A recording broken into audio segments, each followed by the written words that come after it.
ಎಲ್ಲರಿಗೂ ನಮಸ್ತೆ. ನಾನಿವತ್ತು ದಾವಣಗೆರೆ ಬೆಣ್ಣೆ ದೋಸೆ ಮಾಡಿದ್ದೇನೆ. ಹೇಗೆ ಮಾಡುವುದೆಂದು ತೋರಿಸಿಕೊಡ್ತೇನೆ, ಬನ್ನಿ. 1 ಗ್ಲಾಸ್ ಉದ್ದಿನಬೇಳೆ ತಗೊಂಡಿದ್ದೆ. ಇದೇ ಗ್ಲಾಸಲ್ಲಿ 3 ಗ್ಲಾಸ್ ಅಕ್ಕಿ ತಗೊಳ್ಬೇಕು.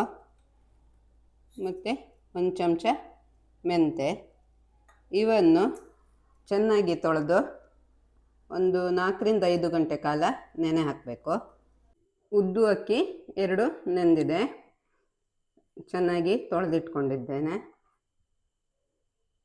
ಇಷ್ಟು ಒಂದು 2 ಮುಷ್ಟಿ ಮುಂಡಕ್ಕಿ ಅಂತೇವಲ್ಲ, ಪುರಿ, ಅದನ್ನು ತೆಗೆದಿಟ್ಕೊಂಡಿದ್ದೆ. ಇದನ್ನು ಚೆನ್ನಾಗಿ ತೊಳೆದು ಹಿಂಡಿ ಇಟ್ಕೊಳ್ತೇನೆ, ನೀರಿನ ಪಸೆ ಇರಬಾರ್ದು. ಫಸ್ಟು ಅಕ್ಕಿಯನ್ನು ರುಬ್ಕೊಳ್ತೇನೆ.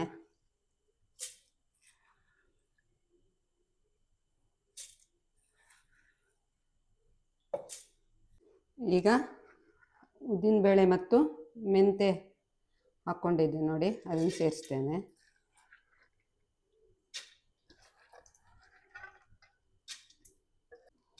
ಇದು ಅರ್ಧ ನೈಸಾದಾಗ ಮುಂಡಕ್ಕಿ ಸೇರಿಸ್ತೇನೆ, ಪುರಿ ಅಂತೇವಲ್ಲ ಅದು.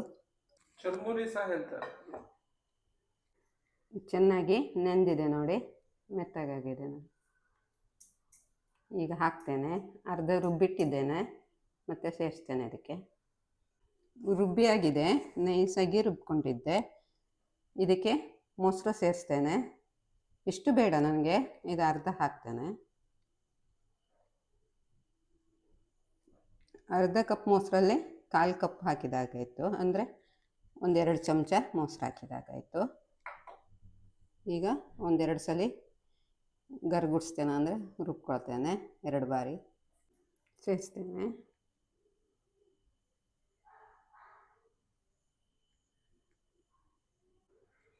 ಉಪ್ಪು ಹಾಕ್ತೇನೆ, ಸಕ್ಕರೆ ಆಪ್ಷನಲ್. ಚೆನ್ನಾಗಿ ಕರಡುವ.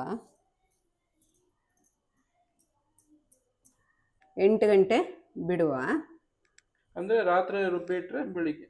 ಹೌದು, ನಾಳೆ ಬೆಳಿಗ್ಗೆ ಸಿಗುವ.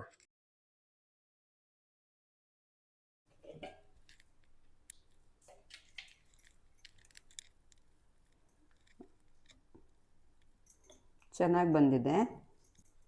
ಇಷ್ಟು ದಪ್ಪಗಿದ್ರೆ ಸಾಕು. ಇದಕ್ಕೆ ಕೆಲವರು ಬೆಳಿಗ್ಗೆ ಅಕ್ಕಿ ಹಿಟ್ಟನ್ನು ನೀರಿನಲ್ಲಿ ಕಲಸಿ ಹಾಕ್ತಾರೆ, ಅದು ಸಹ ಹಾಕ್ಬೋದು.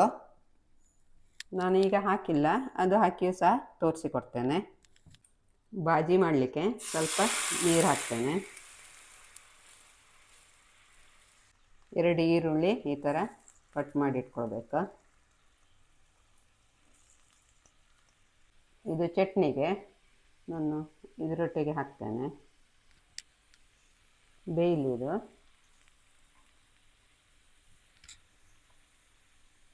ಸಾಫ್ಟ್ ಆಗೋ ತನಕ ಬೇಯಿಸ್ಬೇಕಲ್ಲ? ಹೌದು, ಆಗಿದೆ. ಇದು ನೀರೆಲ್ಲ ಹಿಂಗಿದೆ. ಇದು ಸಹ ಮೆತ್ತಗಾಗಿದೆ ಈರುಳ್ಳಿ. ಈಗ ಹಸಿಮೆಣಸನ್ನು ತೆಗೆದಿಡ್ತೇನೆ, ಇದು ಚಟ್ನಿಗೆ. 2 ಬಟಾಟೆಯನ್ನು ಬೇಯಿಸಿಟ್ಟಿದ್ದೇನೆ, ಸ್ವಲ್ಪ ಉಪ್ಪು ಹಾಕಿ. ಇದನ್ನೀಗ ಸ್ವಲ್ಪ ಸಣ್ಣ ಸಣ್ಣದು ಹೋಳುಗಳನ್ನಾಗಿ ಮಾಡ್ಕೊಳ್ಳುವ. ಹೀಗೆ ಹೋಳು ಅಂದರೆ ಮತ್ತು ಸ್ಮ್ಯಾಶ್ ಮಾಡ್ಕೊಳ್ಳುವ ಅಂತ.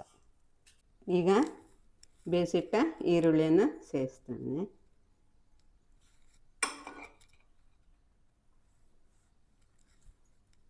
ನೀವು ದಾವಣಗೆರೆ ಹೋಗಿ ದಾವಣಗೆರೆ ಬೆಣ್ಣೆ ದೋಸೆ ತಿಂದಿದ್ದೀರಾ?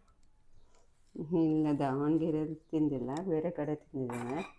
ಇದಕ್ಕೆ ಸ್ವಲ್ಪ ಉಪ್ಪು ಸೇರಿಸ್ತೇನೆ.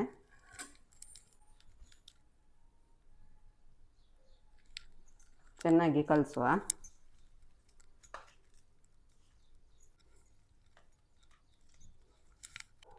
ಚಟ್ನಿಗೆ ಬೇಯಿಸಿಟ್ಟ 4 ಹಸಿಮೆಣಸು, ಸ್ವಲ್ಪ ಕಾಯಿ, ಚಕ್ಕೆ 1 ತುಂಡು, 1 ಲವಂಗ, 1 ಏಲಕ್ಕಿ, ಇದನ್ನು ಬಿಡಿಸಿಟ್ಕೊಂಡಿದ್ದೆ, ಸ್ವಲ್ಪ ಉಪ್ಪು,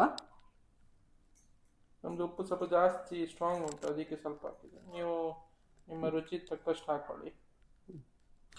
ಸ್ವಲ್ಪ ಎಣ್ಣೆ ಸವರ್ತೇನೆ.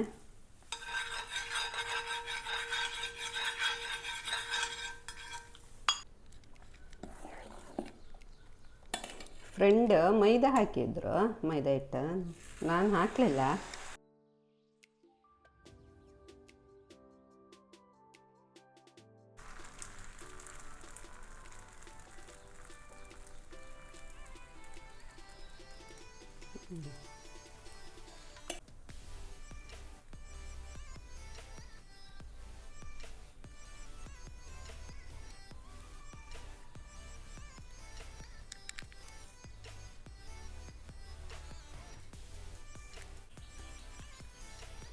ಆಗಿದೆ ಇದು.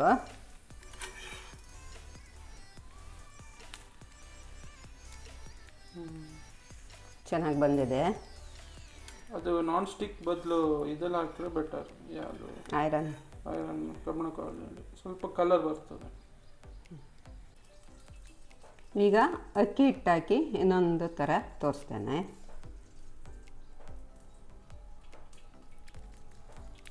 ಸ್ವಲ್ಪ ಉಪ್ಪು,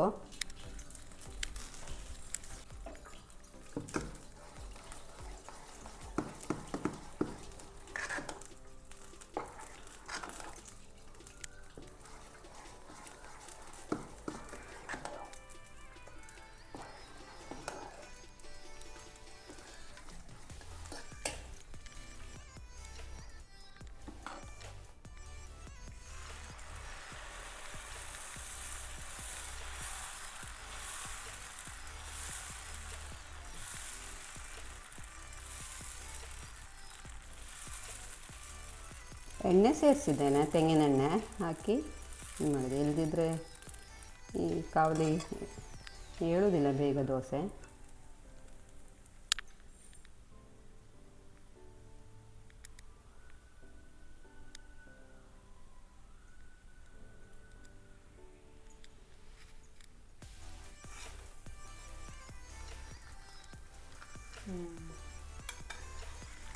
ಸ್ವಲ್ಪ ಕೆಂಪು ಅಲ್ಲ ಹಾಕಿಟ್ಟೆ. ಚೆನ್ನಾಗಿ ಬರ್ತದೆ, ಕ್ರಿಸ್ಪಿಯಾಗಿ ಬರ್ತದೆ. ಬಿಸಿ ಬಿಸಿ ದಾವಣಗೆರೆ ಬೆಣ್ಣೆ ದೋಸೆ ರೆಡಿಯಾಗಿದೆ ಚಹಾ ಸಂಗಡ.